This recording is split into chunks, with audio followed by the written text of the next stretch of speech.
ఓం శాంతి.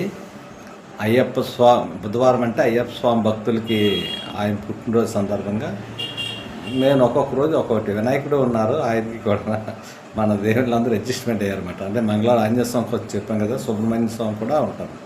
మరి ఇంతమంది కదా.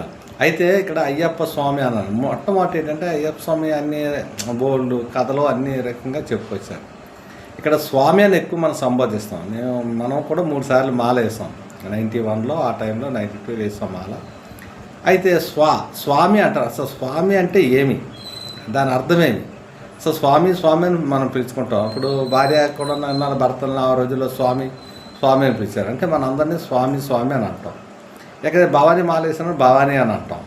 అంటే ఎప్పుడు ఏం మాలు ఇంక మిగతా ఏదైతే శివుడు మాల కానీ వెంకటేశ్వర మాల కానీ అందరినీ స్వామి అని సంబోధిస్తాం. అంటే స్వామి అంటే ఏమి అని మనం తెలుసుకోవాలి. ఇది అంటే ఏంటంటే మనకు స్వస్తికరించి చూపిస్తారు. అసలు స్వామి అనేటప్పటికి ఏంటంటే అక్కడ మహామంత్రం ఏంటంటే అంటే ఆత్మ, స్వాహ అంటారు లాస్ట్. స్వానికి ఏంటంటే ఇక్కడ వృత్తిస్థానం ఉంది కదా, ఇది ఆత్మ అన్నమాట.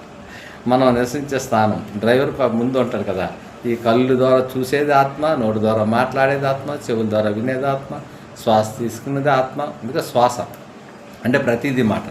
చిన్న శ్వాస ఉందండి అంటారు. అంటే ఆత్మ ఆ గాలి పీలుస్తుంది. ఆత్మ లేకపోతే ఇంక శరీరం ఏది పనిచేయదు, పేర్చదంతే. అందుకే ఈ సేదంలో కూడా అయ్యప్ప స్వామి అనే మంచి 5 అంటే ఈ దీంట్లో దిగుతుంది. మరి భగవద్గీతలు అధ్యాయాలు ఎన్ని? 18 అధ్యాయాలు. మరి అయ్యప్ప స్వామి గారు మన పీఠం ఎక్కుతాడు, 18 పీఠాలు ఎక్కుతాం.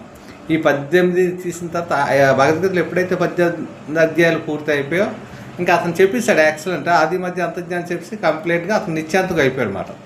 మాస్టర్ లెసన్ రాసిన నిశ్చాంతగా ఉంటాడు, పరీక్ష పేపర్ రాసిన ఎప్పుడు రాస్తూ ఉంటాడు, నిశ్చాంతగా ఉంటాడు.